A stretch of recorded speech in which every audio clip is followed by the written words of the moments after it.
응? 같이 있는 여자 꼬임수에? 예, 카페 같은 데 있는 여자라니 아주 오죽하겠습니까? 카페라니, 그게 뭔가?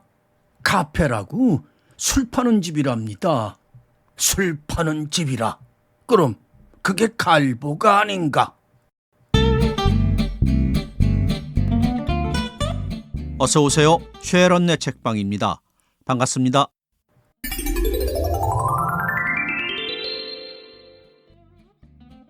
오늘 준비한 윤초 씨의 상경은 1939년 가정의 벗이란 잡지에 발표한 박태원 선생의 단편 소설입니다. 만인의 행복에 대한 작가의 단상이 잘 투영된 그런 작품이죠. 들어보시죠.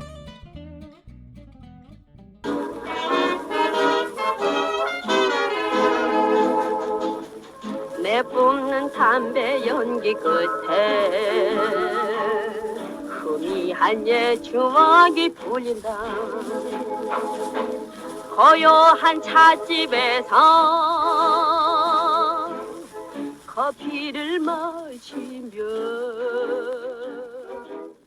가만히 아직 5월이건만 이 근방엔 벌써 모기가 심하다. 철석하고 윤초 씨가 제 넓적다리를 때린 것이 자리에 누운 뒤로 이번이 네 번째다. 그는 자리 위에 몸을 비스듬히 일으켜 앉으며 난포불에다 손바닥을 갖다 대어 보았다. 그러나 이번에도 애꿎은 다리만 부질없이 후려갈긴 모양이다. 손바닥을 아무리 상고하여 보아도 마땅히 눈에 띄어야 할 으끄러진 모기의 시체와 같은 것은 아무 곳에서도 찾을 수 없었다. 쩝쩝 입맛을 다시고 그는 다시 목침을 고쳐배고 자리에 누워 모기에 물린 다리를 푹푹 긁었다. 윤초 씨가 다시 머리맡에 놓았던 전등 신화를 집어들었을 때 에헴 하고 미닫이 밖에 헛기침 소리가 한번 들리더니 다음에 주무십니까? 하고 묻는 소린 이 집의 둘째 아들 경수가 분명하다. 경순가? 아직 안 자네. 윤초 씨는 곧 자리에서 일어앉아 미닫이를 득 열었다. 아, 누워 계시는군요. 경수는 잠깐 망설거리며 그렇게 한마디 하였으나 다음에 방으로 들어와 미닫이를 도로 닫았다. 안채 대청에 걸린 시계가 10점을 친다. 그 소리가 끝나기를 기다려 좀 여쭐 말씀이 있어서요. 하고 경수는 별 까닭 없이 방 안을 한번 둘러보고 다음에 은근한 말소리로 한마디 하였다. 무슨 말? 하고 윤초 씨는 자리를 한옆으로 밀고 몸을 단정히 고쳐 앉으며 참, 어르신네께서는 저녁에 뭘 좀 잡수셨나? 콧잔등에 걸쳐놓은 돋보기 안경 너머로 경수의 얼굴을 빤히 바라보며 문득 생각난 듯이 물었다. 그저 미음 두어 숟가락 드셨을까 말까. 병환도 병환이려니와 제일에 잡숫질 못하시니 그게 또 걱정입니다. 경수는 아직 나이 30이 채 못 되었건만 늘 마음의 근심을 가지고 있는 사람인 듯 눈살을 찌푸리니 미간에가 바로 뚜렷하게 내천자가 드러난다. 그래서야 쓰나 그래도 억지로라도 뭘 좀 잡수셔야지. 윤초 씨는 팔을 늘여 윗목에서 장죽을 찾아들며 다시 한번 혀를 찼다. 게다 또 제 아주몸이 늘 성치 않죠. 그저 사람 사는 게 굶주리고 헐벗더라도 집안에 우환이 없는 게 제일인데. 아이, 그럼 아무렴. 그야 다시 이럴 말인가. 그저 몸부터 성하고 볼 일이지. 헌데 그것도 따져보면 집안에 근심이 있으니 우선 가친께서만 하시더라도 그렇게 감기 끝에 몸 좀 누우셔가지고 식음을 전폐하시는 게거든요. 경수는 잠깐 윤초 씨의 얼굴을 빤히 바라본 뒤에 원인을 따지자면 도시 제 형이 집을 나간 그 까닭이란 말씀이에요. 아, 그야. 하고 윤초 씨는 황망히 입에 물었던 장죽을 빼어들며 다시 이럴 말인가. 모두 다 그 때문이지. 흥수가 어르신네 다음으로 자네 댁에선 어른이 아닌가. 주장 서는 사람이 아닌가 말이야. 그런 터에 집을 버리고 서울로 올라가 이내 소식이 끊겼으니 그게 글쎄 말이 되느냐 이 말이야. 자네 어르신네나 자네 형수씨나 모두 아나를 병들을 앓으시는 게지. 흥수만 집에 있다면 이런 일이 왜 생기겠느냐 이 말이야. 그저 흥수가 어디 있는지 찾아내가지고 덜미잡이를 하여서라도 끌고 오는 밖에는 달리 아무 수가 없다니까 그래. 윤초 씨가 자기도 모르게 흥분이 되어 한바탕 늘어놓는 말을 경수는 눈 하나 깜짝 않고 듣고 있다가 그래 말씀이에요. 제가 이렇게 야심에서 사랑에 나온 것도 모두 거기 관해서 말씀을 드려보려고. 무슨 말? 다름이 아니라 선생님께서 좀 수고를 해주셔야만 되겠습니다. 수고를 하다니. 지금 말씀 맞다나 막말로 덜미잡이를 해서라도 제 형을 집으로 좀 데리고 와주십사고. 아이 그야 있는 데만 알면야 잘 타일러서 못 데리고 올 게 없겠지만 우선 어디 있는지 있는 데부터 알아야 할 게 아닌가. 있는 데는 알았답니다. 알았다? 그래 어디람? 역시 서울 올라가 있답니다 그려. 서울 어디야? 저 관철동이라던가 하는 데 있다는데 하고 경수는 호주머니에서 꾸깃꾸깃 구긴 엽서 한 장을 꺼내서 윤초 씨 앞에 내놓으며 257번지라나요? 저번에 갑덕이가 내려왔을 때 당부를 했습죠. 혹 서울서 재형을 만나는 일이 있거든 지금 어디 사나 무얼하고 지내나 소상하게 기별을 좀 해달라고요. 갑덕이라니 구장내 아들? 예, 갑덕이가 서울 가서 고등학교 댕기지 않습니까? 그래 당부를 했더니 어떻게 용하게 만난 모양입니다 그려. 윤초 씨는 남포 심지를 도두고 엽서를 읽는데 골몰이어서 아무 대답이 없다. 그 엽서를 보시면 아시겠지만 뜻밖에도 제 형이 서울서 웬 여자를 하나 얻어가지고 살림을 하고 있답니다 그려. 그래 갑덕이가 아무리 집안 얘기를 하고 가친께서 병환이 위중하시단 말을 하여도 도무지 집으로 나려올 생각을 안 하는 모양이더라니. 그래 이 일을 어쩌면 좋습니까? 경수는 말을 끊고 윤초 씨가 엽서를 다 읽고 나기를 기다린다. 그는 마음의 걱정이 너무 컸으므로 방금 모기 한 마리가 자기 목덜미에가 자리를 잡고 앉아 그 기다란 주둥이를 살 속에 받고 한참 맛있게 피를 빨아먹고 있는 것도 깨닫지 못하였다. 윤초 씨는 엽서를 다 읽고 나서 입을 한일자로 꼭 다물고 웅얼거렸다. 흥수가 위인이 원래 그렇게 녹록지가 않은데 더구나 제 어르신네께서 병환이 위중하시단 말을 듣고도 안연히 앉아서 돌아올 마음이 도무지 없다니. 원 세상에 이럴 때가 있나. 그러게 말씀입니다. 아무러기로 손이 가친께서 병석에 계시다는데 대체 그런 데가 있습니까? 제 생각엔 제 형이 아무리 타락을 하였더라도 본심이 그렇게 약해졌을 것은 아니겠고 아무래도 같이 있다는 그 여자 꿰임수에 빠져서 그런다고 밖엔. 같이 있는 여자 꼬임수에? 예, 카페 같은 데 있는 여자라니 아예 오죽하겠습니까? 그 참 카페라니 그게 뭔가? 카페라고 술 파는 집이랍니다. 술 파는 집이라. 그럼 그게 갈보가 아닌가? 그런 거나 진배 없겠습죠. 이런 변이 있나? 처음 자는 집안에 이런 궤변이 어디 있나? 그래, 흥수가 갈보를 데리고 산다니. 원참 어이가 없습니다. 그러니 그런 계집들이란 을에 파닥지나 반반하고 남자를 혹하게 하는 수단이 좀 능하겠습니까? 거기 빠져가지고 전혀 집 생각을 안 하는 모양이니 글쎄 이 노릇을 어쩝니까? 그저 아양이나 떨고 요사스럽게 구변이나 놀리고 그러는 통에 그만 혹해서. 아무렴 그런 계집치고 어디 마음 착한 게 있기시인가? 그래 성현께서도 교원 영색이 선인이라 하시지 않았나? 허허 그런 계집한테 반해가지고 부모 처자를 전혀 잊고 집안을 돌보지 않는다니 그 참 고의한 일이로구먼. 윤초 씨가 한숨 섞어 말하는 것을 경수는 이윽히 듣고 있다가 그래 선생님께 말씀입니다마는 아무래도 이대로 버려둘 수는 없는 일이라 어떻게 선생님께서 좀 나서셔서 날더러 서울 가서 흥수를 데리고 오라는 그 말이로구먼. 예, 혼자 곰곰이 생각을 해보았습니다만 역시 선생님께서 이 소임을 맡아주셔야지 다른 인 도무지 감당해낼 사람이 없습니다. 그리요. 저도 그러셨지만 제 형은 특히 선생님께서 글 공부뿐이 아니라 아주 어렸을 때부터 길러내다시피 하신 터이요. 그래 제 형도 선생님 말씀이라면 결코 소홀히 알지는 않을 게라. 아이 그야.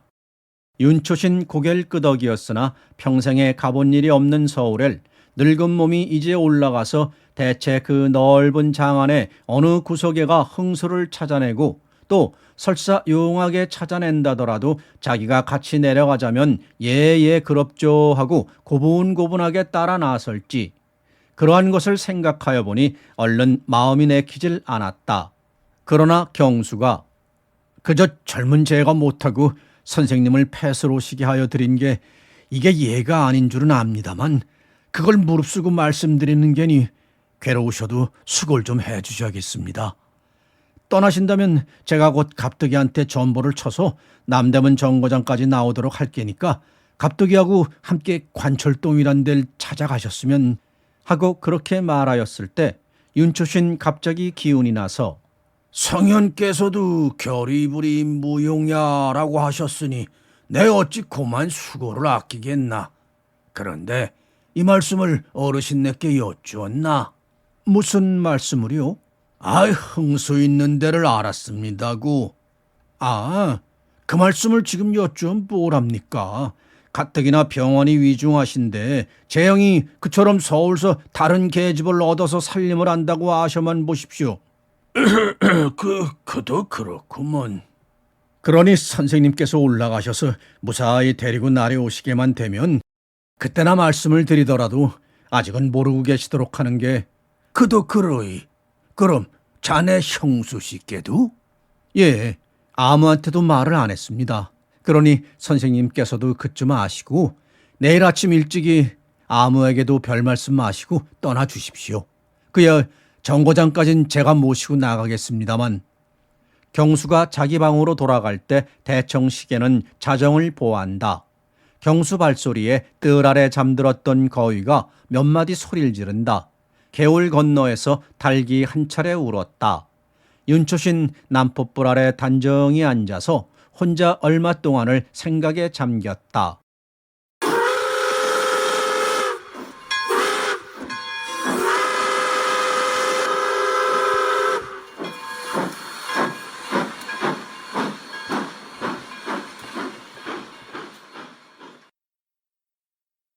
윤초 씨가 경성역에 내린 것은 그로써 사흘째 되는 날 저녁이었다. 차에서 내리는 길로 그는 사람들에게 휩싸여 이리 밀리고 저리 밀리며 당연히 마중을 나왔어야 할 구장의 아들 갑득이를 찾았으나 사람들이 모두 구름다리 위로 사라지고 프레톰에 몇 명의 역부만이 남을 때까지도 갑득이의 모양은 그곳에 보이지 않았다. 에헤이, 이런 고의한 일이 있노. 윤초신 갑자기 당황하였다. 그러나 집에서 떠나올 때 경수가 분명히 전보를 쳐놓은 터에 마중을 안이 나올 까닭이 없는 일이어서 옳지. 그럼 얘까지 들어오지 않고 밖에서 기다리는지 모르겠구먼. 그렇게 생각하니까 어쨌고 그럴 법 싶어서 윤초신 자기도 불이 나게 구름다리를 올라 개찰구로 나아가 보았던 것이나 갑득인 그곳에도 나와 있지 않았다. 어허, 이런 고의한 일이 있노. 윤초신 눈곱 낀 눈을 연방 꿈뻑거리며 또 한 번 중얼거렸다. 그러나 그것은 단지 고의한 일뿐이 아니다. 난생 처음 서울이라는 곳을 올라온 그로서 더구나 갑득이만 만나면 그만이라고 애당초에 하늘같이 믿던 마음이 있어 놓은 터이라 이것은 참말 딱하기 한없는 사실이었다. 그는 얼마를 멀거니 역 앞 넓은 뜰에가 서 있다가 언제까지 그러고만 있을 수 없는 것을 깨닫고 그곳에 서 있는 지게꾼을 보고 물었다. 서대문을 어디로 가오? 지게꾼은 조그만 보따리와 낡은 박지우산 밖에는 짐이라 할 짐을 가지고 있지 않은 시골 노인을 한번 훑어보고서 다음에 턱으로 저편을 가리키며 저리로 가보슈 한마디 하고는 돌아선다. 손가락으로 가르쳐 주어도 시원치 않을 것을 되는 대로 턱을 한번 지켜보였을 뿐이니 그것으론 대체 어디라 향방을 알 수가 없는 노릇이었으나 윤초신 문득 저편에 보이는 성문이 바로 그것이 서대문인가 보다고 혼자 마음속에 작정을 하여버리고 그는 손수건으로 허리를 질끈동인 박쥐우산을 질질 끌며 전찻길을 향하여 나섰다. 그러나 그가 서대문으로 알고 있는 남대문을 향하여 전찻길을 횡단하려 하였을 때 바로 그의 앞을 질러 자동차가 획 가솔린 냄새를 풍기고 지나며 운전수가 창너머로 그를 향하여 빠가! 하고 소리쳤다. 질겁을 하여 뒤로 물러서려니까 이번엔 그의 등 뒤를 간신히 피하여 자전거가 지나며 손주벌밖에 안 되는 녀석이 사뭇 또 빠가 한다. 한문 한 가지밖에 배운 것이라고 없는 윤초시였으나 그래도 빠가라는 것이 욕설인 것쯤은 알고 있는 터이라. 이놈아, 넌 애비도 없고 할애비도 없느냐? 하고 준절이 꾸짖으려 들려니까 저편에서 교통순사가 맹렬하게 손짓을 하며 빠가! 하고 발까지 동동 구른다. 대체 어찌하여야 좋을지를 모르는 채 어리둥절하여 전찻길 위에 갈팡질팡하였을 때 등 뒤에서 영감님, 자, 얼른 건너가세요. 하고 젊은 여자 목소리가 들리며 고운 손길이 그의 보따리 든 팔을 가볍게 잡는다. 하라는 대로 따라서 함께 전찻길을 건너며 고개를 돌려보니 머리를 쌍둥 자른 것은 마음에 좀 못마땅하였으나 얼굴만은 환하고 복성스럽게 생긴 여자가 그 마음씨도 생긴 모양 닮아서 고운 듯 싶어 영감님 서울에 처음 올라오셨구먼요. 묻는 목소리도 고맙게 어여쁘다. 예. 마중 나온단 사람이 안 나와서. 그래, 지금 어딜 가시는 길이세요? 어딘 갑툭이 주인집으로 갔지. 그럼 갑덕이 주인집은 아시나 보군요. 알긴 내가 어떻게 알아? 이번 길이 이게 초행이라니까. 그런데 무턱대고 어디로 이렇게 가시는 거예요? 어디로 가긴. 그저 통호순 아니까 물어가며 찾잔 말이지. 하여튼 서대문 아니라니까. 서대문이라면서 이리로 가시면 어떡해요? 저게 서대문이라며. 저건 남대문이랍니다. 어디 서대문이 남아있나요? 그래도 저게 서대문이라던데. 누가 잘못 알려드렸구먼요. 그래, 서대문이라니 동네 이름은 뭐예요? 하고 윤초 씨는 보따리와 박쥐 우산을 안전지대 위에 내려놓고 두루마기 자락을 보기 좋게 펼치고 조끼 주머니에서 끈으로 찬찬 감은 헝겊 지갑을 꺼내어 그 속에서 꼬깃꼬깃 접은 종이 쪽을 찾아내었다. 경성부 서대문정 이종목 34번지 김소사라고 그랬구먼. 김소사요? 아깐 갑득이라시더뇨. 글쎄, 갑툭이 주인집이 김소사 집이란 말이지. 네, 저 서대문정 이정목이요? 응, 이정목 34번지. 그럼 그게 어디쯤이 되나? 여자가 잠깐 고개를 기웃거리고 있을 때 숙자야, 지금 나가는 길이야? 하고 울긋불긋한 양복을 입은 젊은 여자가 그의 옆으로 와서 서며 한마디 하고 다음에 호기심 가득한 눈을 들어 윤초실 훑어본다. 지금 나왔어. 오늘도 동행이 됐구먼. 그래, 오늘은 좀 어때? 뭐? 뭔? 그 사람 병 말이지. 그저 한 모양이야. 아이고, 그래, 어째? 그 병이 어디 그리 쉽게 낫나? 숙자가 수심 가득히 말하였을 때 마침 전차가 왔다. 자, 타지 않아? 양복 입은 여자가 말하는 대로 숙자가 따라서 전차에 오르려는 것을 보고 이제까지 멀거니 그들의 주고받는 이야기를 듣고만 있던 윤초 씨가 새삼스러이 당황하여 아이 저 여보색 씨 갑자기 주인집을 그래. 아이 참 내 정신 좀 봐. 영감님 생각을 깜빡 잊었지요. 아이 참 어떡하나. 여자는 잠깐 고개를 또 갸웃하다가 마침 저편 아까 서대문인 줄만 알았던 남대문 편에서 전차가 오는 것을 보더니 영감님 좋은 수가 있습니다. 저기 오는 차를 타시고요. 서대문에 가서 내려달라고 그러세요. 그리 내리시면 그 앞에 파출소가 있을 게니까요. 걔 가서 순사한테 번지수를 대시고 물어보세요. 영감님, 저 전차값 있으시죠? 저 전차값은 웬 내려갈 땐 노비밖에 없는데.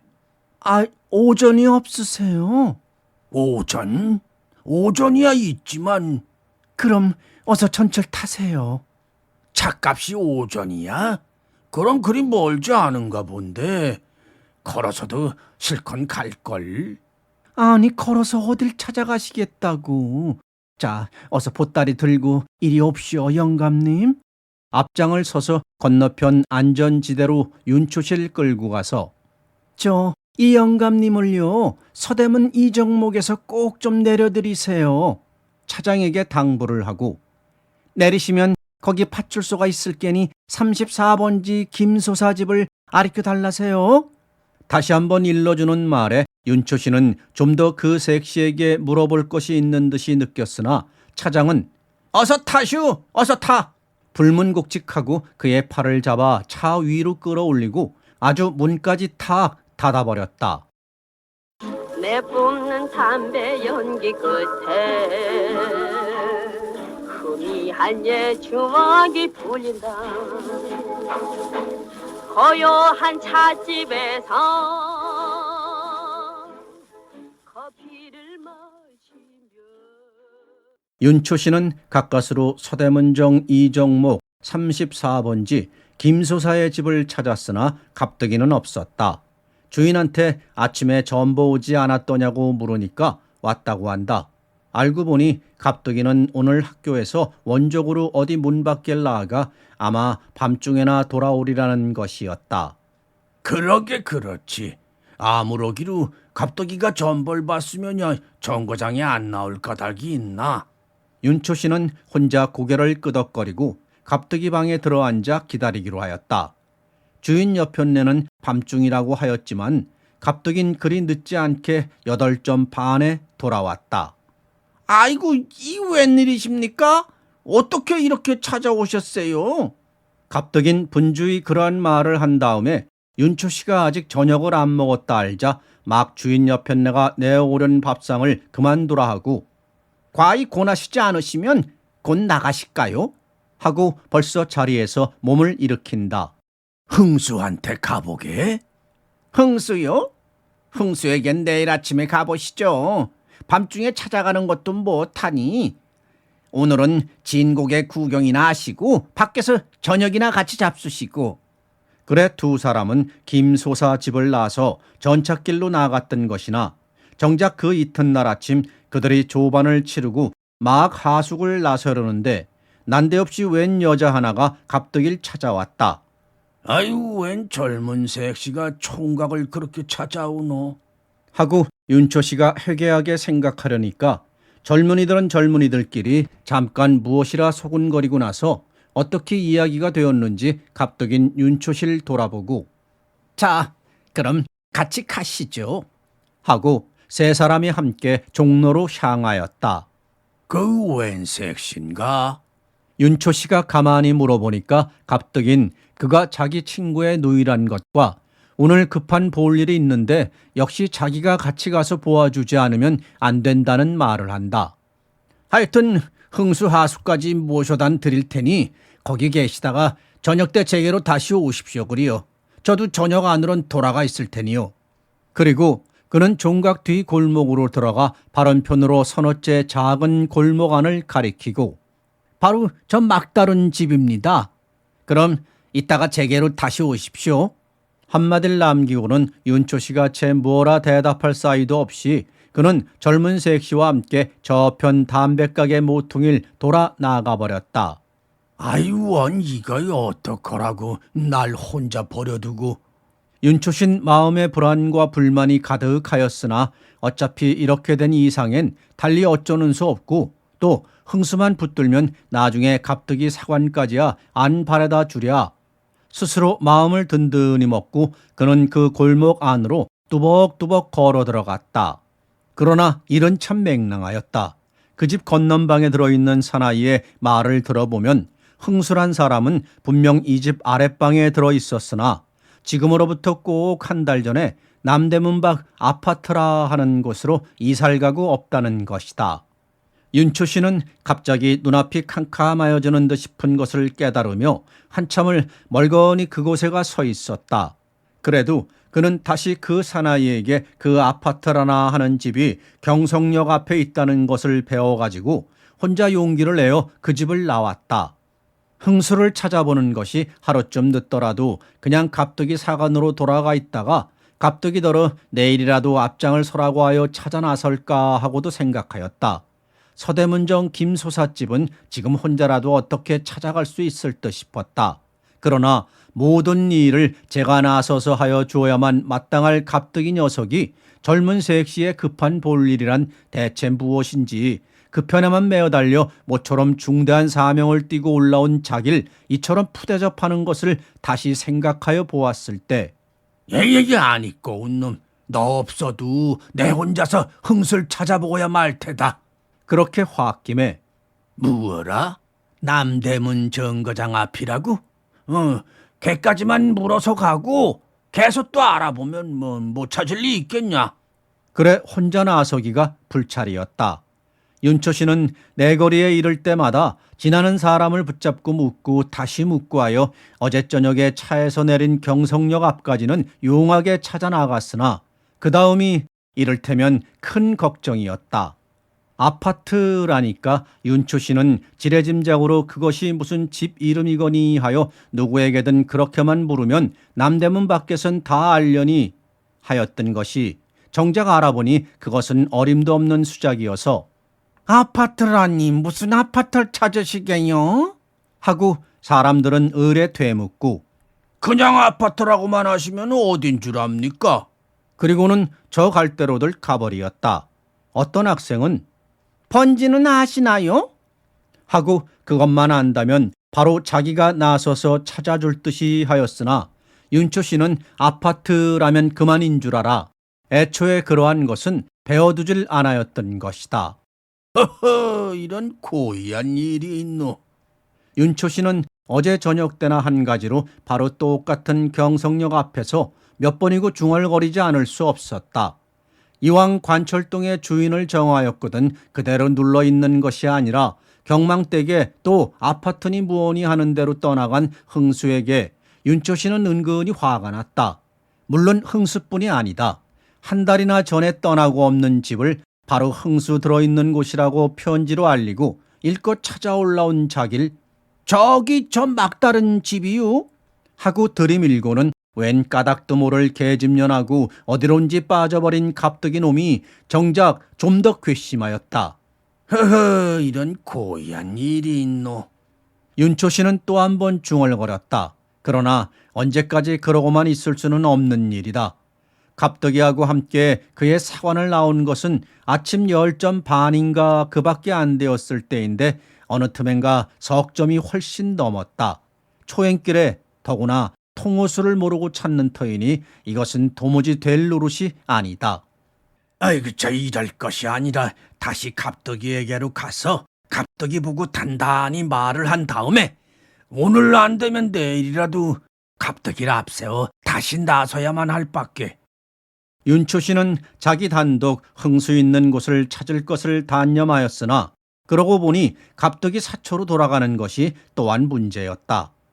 어제 그 색시가 가르쳐주던 대로 전차를 또 타고 서대문서 내려 주재소 순사에게 이정목 34번지 김소사집을 물으면 되리라고 그만한 꾀는 윤초 씨에게도 있었으나 지금 이 넓은 마당가에 서서 가만히 보려니까 전차가 한 군데로만 다니지 않고 제멋대로들 이리도 가고 저리도 가고 또 딴 길로 새기도 하고 잠깐 보고만 있어도 정신이 얼떨떨하다.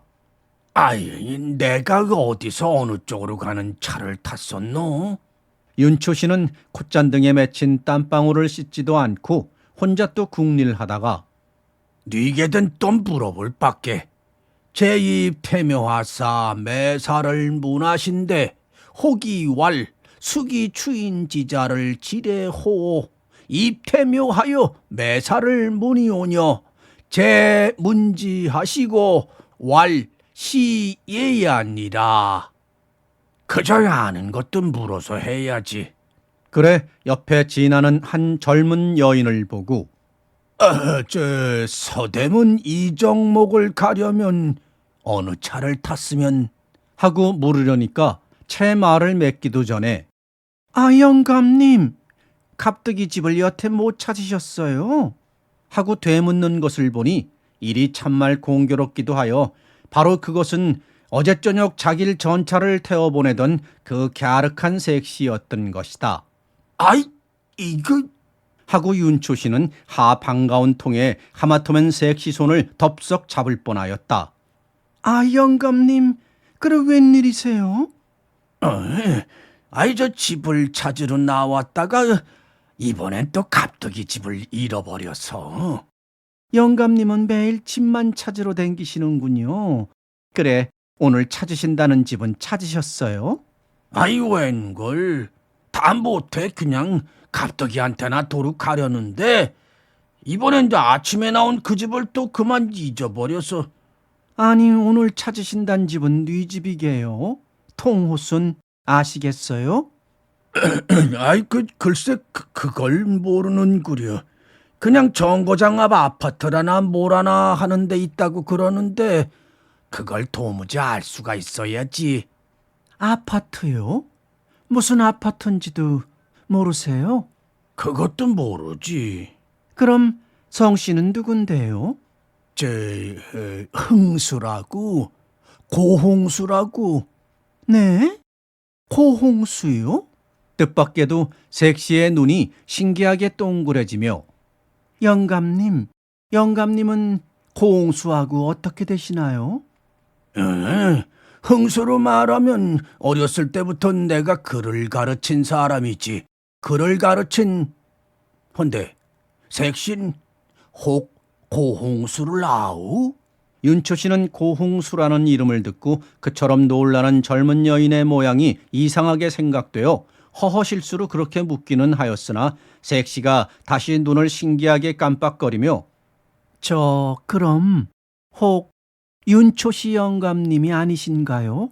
하고 아른 체를 하는 데는 그만 어리둥절하지 않을 수 없었다. 에? 아니 어떻게 날. 하고 윤초 씨는 한참 만에 의아스러이 되물었으나 색시는 그 말엔 아무 대답을 않고 앞장을 서서 걸어가며 영감님 그럼 저만 따라오세요 한다. 어인 영문을 모르면서도 하여튼 인제는 염려 없이 흥수를 찾아보게 되는 듯 싶은 것이 마음에 고마워 불이 나게 색시 뒤를 따라가려니까 아까 윤초 씨가 일껏 그곳까지 찾아가서 그 앞을 빙빙 돌면서도 종시 몰랐던 3층 집으로 썩 들어간다. 오라 3층 집을 가지고 아파트라고들 그러는 게로구먼. 원 그걸 누가 알았나. 윤초 씨는 색시를 따라 그 안으로 들어가며 혼자 고개를 끄덕이었다.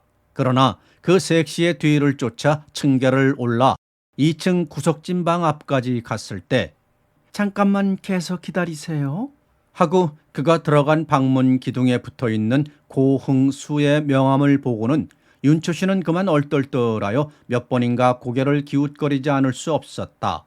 아니 대체 이색씨가 누구기에 이렇게 흥수방일 인사도 없이 드나드노?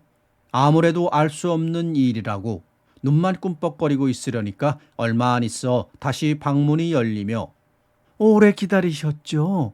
누추한 곳입니다마는 좀 들어오셔요 하고 색시가 말한다. 그럼 이 색씨가 바로 흥수의. 하고 윤초 씨는 그제야 그러한 것에 대한 생각이 돌며 하여튼 안으로 들어서려니까 저편 창 앞에 대낮에 자리를 깔고 드러누워 있다가 상반신을 일으키고 앉아 선생님께서 이거 웬일이십니까? 하고 반갑게 인사를 하는 것은 역시 틀림없는 흥수였다. 아이, 자네를 좀 보러 왔지. 윤초 씨는 색 씨가 권하는 방석 위에가 앉아서 아니, 자네 그래. 어디가 몸이나 불편한가? 하고 물었다. 오랜 동안 이발을 게을리하여 어지러운 머리털이며 수염이며 또 양볼이 쭉 빠진 창백한 얼굴이 누가 보기에도 오랜 동안 병상에 들어있는 사람이 분명하였다. 예, 그건 뭐 대단치 않습니다만. 하고 흥수는 생각난 듯이 그래, 언제 올라오셨어요? 한마디 묻고 그는 섹시더러 적삼을 달래서 샤스 위에다 겹쳐 입는다. 이 더운 날 흥수는 볕잘 드는 방 속에서 한기를 느끼는 모양이다. 어제 저녁에? 어쩌녁이요? 그래, 사과는 어디다 정하셨나요? 갑득이 주인집에.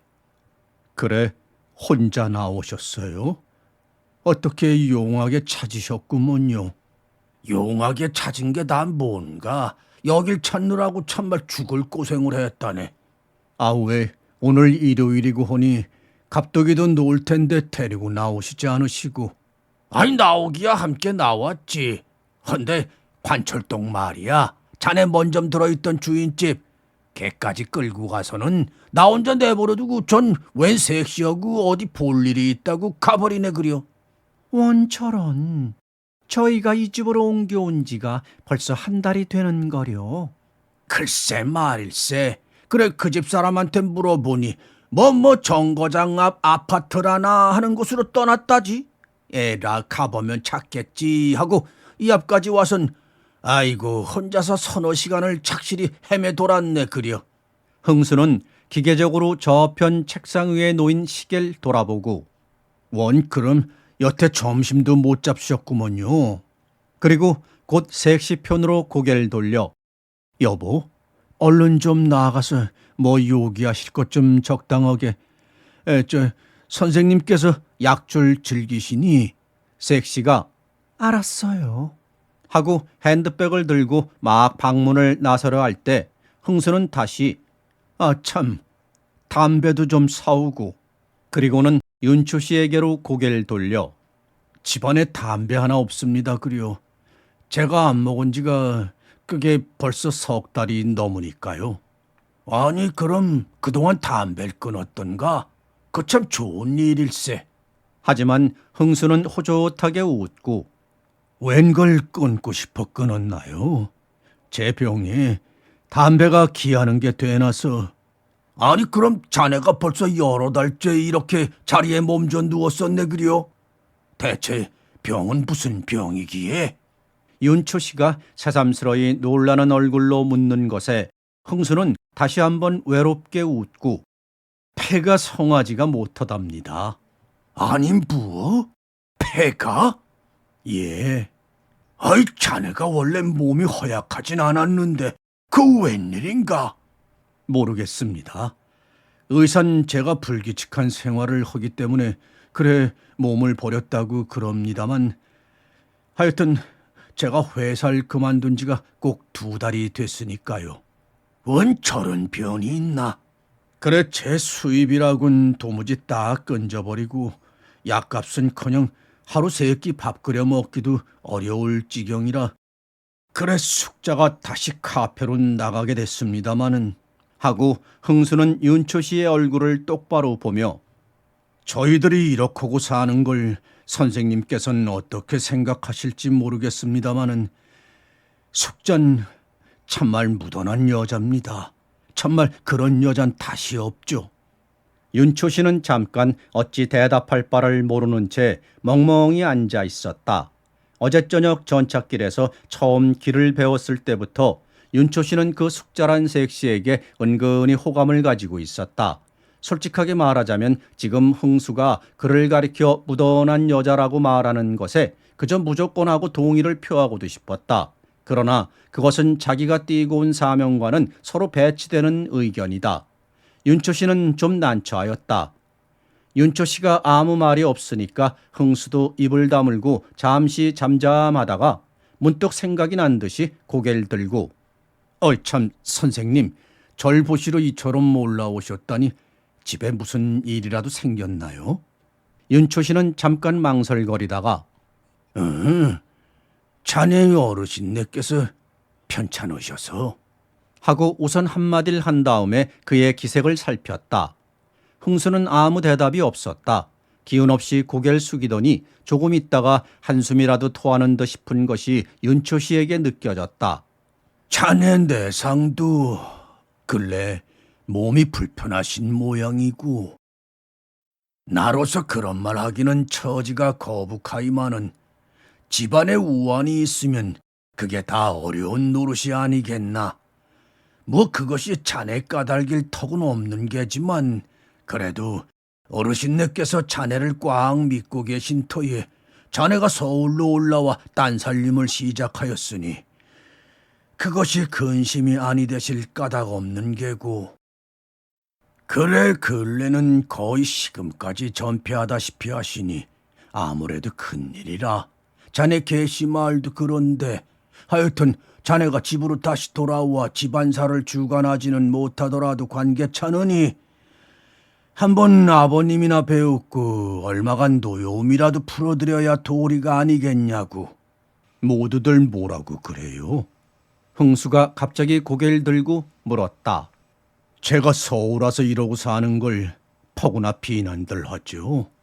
비난이야 어떻게들 말을 해요? 상관없으니 들으신 대로 솔직하게 좀 일러주세요. 뭐 솔직하게 일러주고 여부가 없네마는 모두들 그러더구먼. 자네가 양친 시야에 또 처자를 거느린 몸으로 집을 버리고 서울로 올라가 처버더 딴살림하는 것이 도리가 아니라고. 자네가 원래 그럴 사람이 아니라 이는 필연코 여자 꼬임에 빠진 까닭일 게라고. 하고 흥수는 풀이 주고 한숨을 쉬었으나 윤초 씨의 나중말에 그는 다시 고개를 들고 제 소행에 대한 여러분의 꾸지람은 저로서 한마디 변명할 여지 없이 달게 받겠습니다. 하지만 숙잘 고약한 여자같이 말씀하는 것은 옳지 않습니다. 꼬이긴 누가 꼬여요? 꼬였다면 오히려 제가 숙잘 꼬였다고 할까요? 아이 글쎄 그건 시골소들 모르고 허는. 숙자가 나쁜 여자라고 가상한다면 제가 대체 뭘 바라고 저 같은 남자를 꼬였겠습니까? 제가 대체 재산이 있습니까? 지위나 권세가 있습니까? 처자 있는 몸으로 다른 여자에게 정을 줬다는 것이 죄라면 죄지, 그 정을 받았다고 해서 숙자가 부당하게 비난을 받는 것은 옳지가 않습니다. 참말 묻어놓은 여자죠. 여염집 교수가 아니라 카페 같은 곳에 여급으로 있는 여자라서 죄 없이 남의 욕도 받게 되나 봅니다마는 양갓집 여자면 어느 여자가 숙자만 하겠습니까? 제가 폐병쟁이로 회사도 못 댕기고 이렇게 밤낮 누워 있는데 얼굴 한번 찡그리는 일 없이 참말 지성껏 간호를 해주죠. 저도 인물로나 못으로나 남만 못한 터가 아니니 이에 타산을 하고 댐빈다면 대체 뭘 바라고 제 옆에가 붙어 있을 겝니까? 혹 회사를 그만두기 전이라면 또 모르죠. 회사도 쫓겨나고 몸은 또 이 모양으로 언제 성한 사람이 될지도 알 수 없는 일.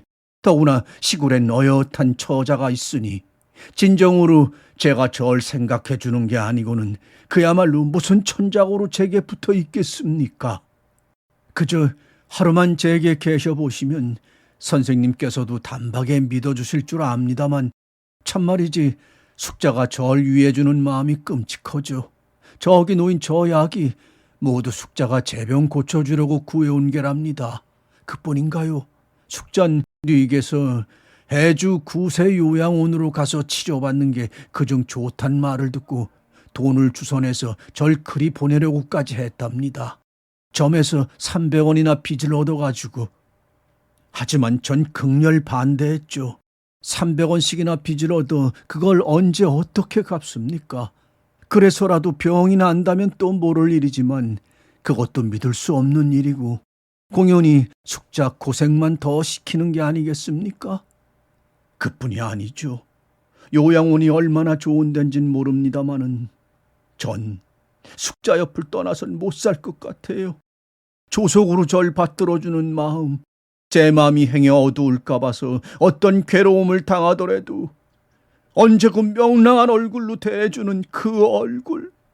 흥수는 차차 흥분된 어조로 말하다가 어느 틈엔가 두 눈에 어린 눈물을 스스로 깨닫고 입을 다물었다.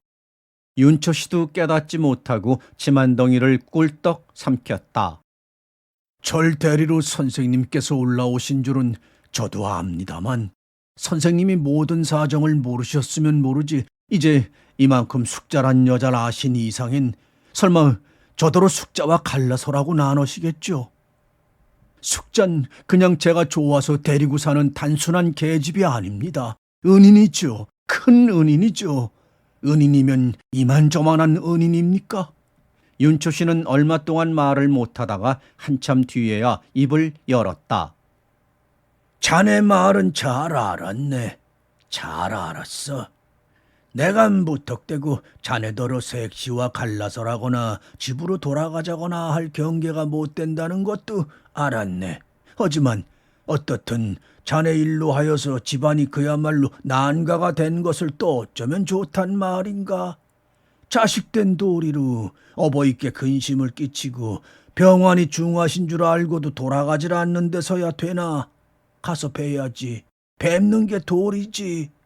하지만 자네한텐 또 자네 형편이 거북하고 참말 난처한 일일세. 난처한 얘기야. 그래 두 사람이 서로 외면을 하고 얼마 동안 무거운 침묵이 방 안에 가득하였을 때 숙자가 문을 열고 들어왔다. 어디 이 근처에 드릴 만한 음식이 있어야지요. 양식이나 화식은 더구나 입에 안 맞으실 게고. 그래 청료를 시켰는데요. 흥수는 복잡한 감정을 감추려고 숙자에게서 외면을 한 채 그냥 두어 번 고개를 끄덕이었다. 선생님, 담배 태우세요. 숙자는 윤초 씨 앞에 담배를 내놓으며 말하였다. 아이, 예. 윤초 씨도 외면을 한 채 대답하였다. 요리는 조금 뒤에 운반되었으나 두 사람 모두 아무 식욕도 느끼지 않았다. 그래도 흥수는 주인답게 윤초 씨에게 권하였다. 선생님, 한 잔 드십시오. 퍽 시장 오실 텐데요. 뭘 시장치 않의. 숙자가 따라주는 술을 윤초 씨가 거북하게 받았을 때 갑자기 흥수가 말하였다. 나도 한 잔 줘. 숙자는 눈을 둥그렇게 뜨고 말하였다. 약준 왜 갑자기 잡수려고 그러세요?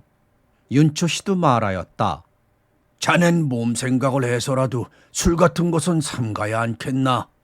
그러나 흥수는 고집하였다. 아니에요. 몇 잔쯤 상관없어요. 숙자는 그러는 흥수의 옆 얼굴을 이윽히 바라보다가 그러시지 말아요. 몸에 해로워요. 그리고 잠깐 망설거리다가 말하였다. 아주 선생님 계신 앞에서 제가 한 말씀 하겠는데 무슨 말이든 역정 안 내시겠어요? 이건 저의 평생 소원입니다마는 이번에 모처럼 선생님도 이렇게 올라오시고 하였으니 아주 이 기회에 대구로 내려가시는 게 어떠시겠어요? 옳지 않은 일인 줄은 알았습니다마는 제가 밖에서 두 분 하시는 말씀을 모조리 들었습니다. 그래 여러 가지로 생각하여 보았습니다마는 역시 대구로 돌아가시는 게 제일 좋다고 믿어져요.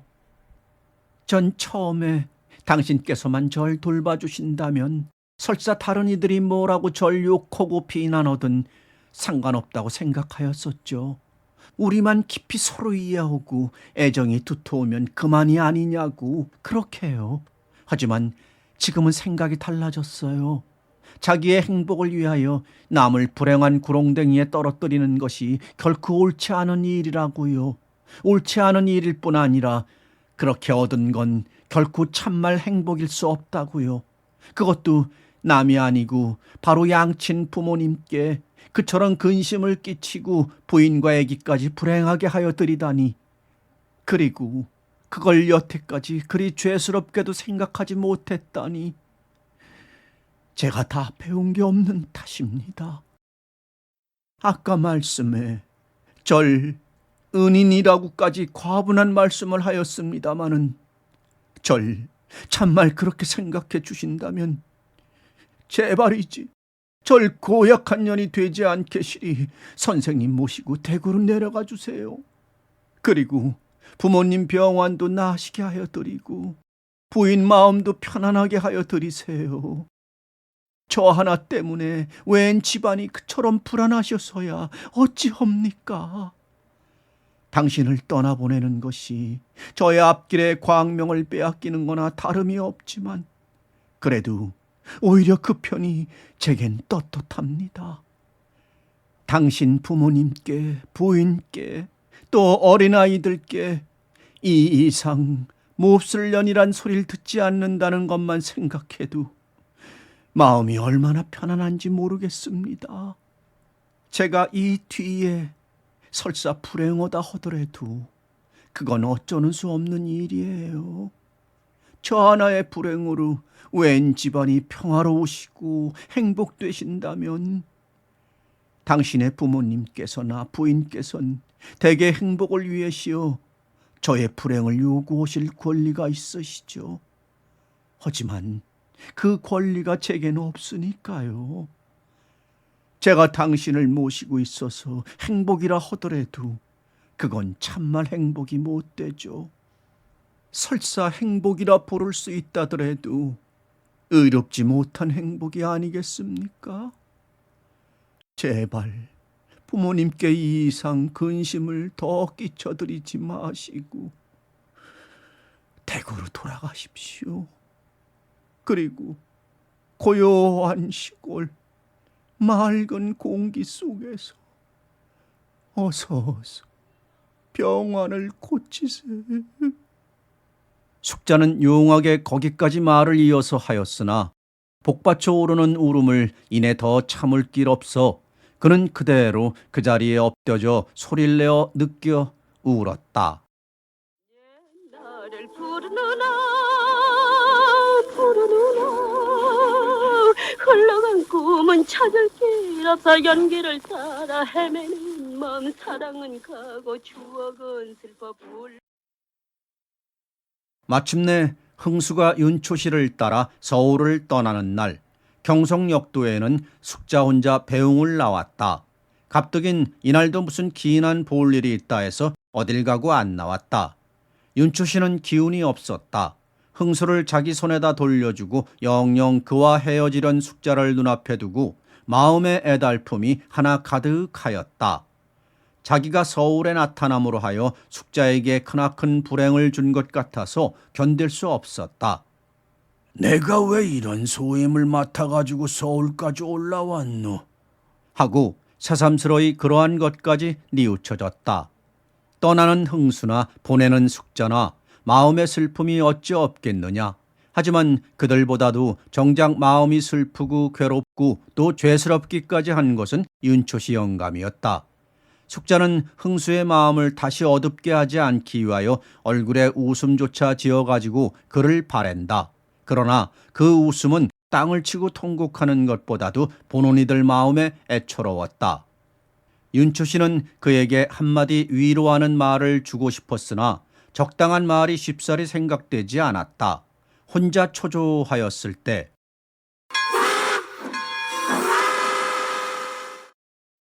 프레트홈에 벨이 한 차례 울리고 기적소리가 들린 다음에 덜컥하고 차체가 움직이었다.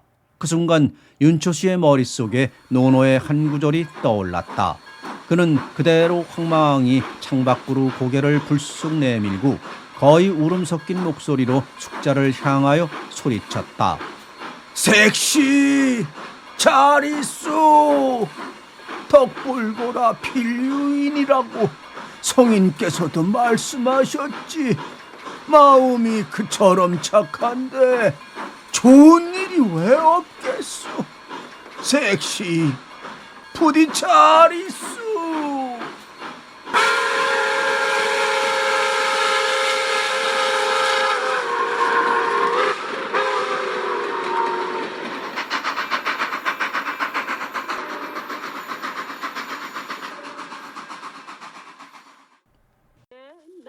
부르느나